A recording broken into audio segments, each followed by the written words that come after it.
When it comes to Bitcoin, we often hear about who has started to accept or invest in the cryptocurrency, but who's mining for it?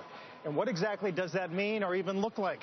Our John Steinberg of BuzzFeed here to tell us about this. This comes on a day where Zynga says that they may start accepting Bitcoin. No, they are. They are for some of the Vil games. They're going to accept. They already are accepting Bitcoin. So that's the acceptance part of it. Yes. How do you mine it? So what's interesting is over the past week, I decided I wanted to build a Bitcoin mining rig. This is a very small hobby mining rig, and what happens is this little computer here, which is a Raspberry Pi, which costs about $25, is in real time performing computations with these little USB keys, which have the Bitcoin logo, to crack mathematical problems to free Bitcoins from kind of the computational universe. Now, you can't make real money doing this, but it struck me over the weekend, this is quite a hobby. It reminds me of the homebrew computer club, kind of where Steve Jobs and Steve Wozniak first introduced Apple computer. I think there's an amazing hobby universe going on now around all the software and hardware that you can do with Bitcoin to do mining.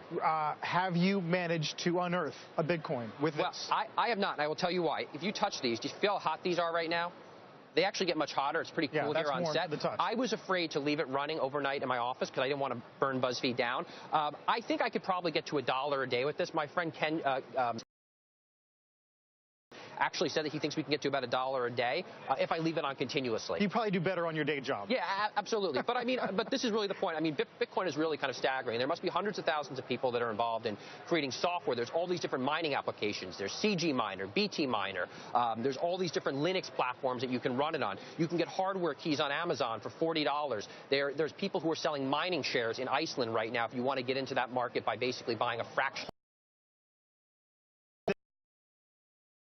This has staying power as a currency. Why is this not going to be a fad that we look back on in 2 years? I think we look back on everything that's big as a fad, and I think that this has all of the resemblances that we saw to PayPal, except for the fact that the currency itself is self-sustained. Something like this has really captured the imagination. Why does Twitter have staying power? Why does Facebook have staying power? Why does a network capture everybody and develop those kind of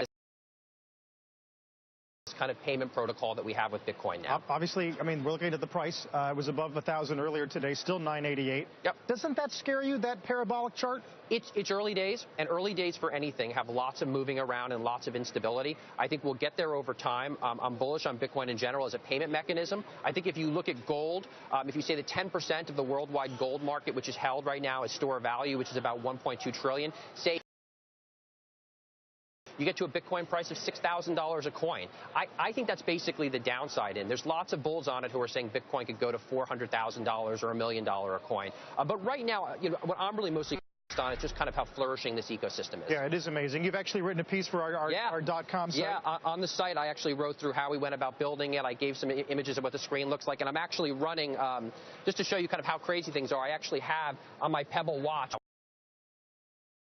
as well. So there's a lot of people, Carl, that are interested in this as hobbyists. You've educated me on things that are new, and that's a great tip to those who are interested, John. Cool. For more on Bitcoin rigs and what John has done here, visit our website at sots.cnbc.com to read John's very interesting piece on this. When we come back, the Consumer Electronics Show starts today. That means we'll be getting an inside look at some of the coolest things in tech in 2014.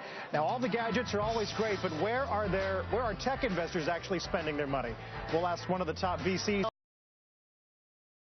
about to sound across Europe. They've had pretty good action on the PMIs. We'll get that in a couple of minutes. Don't go away.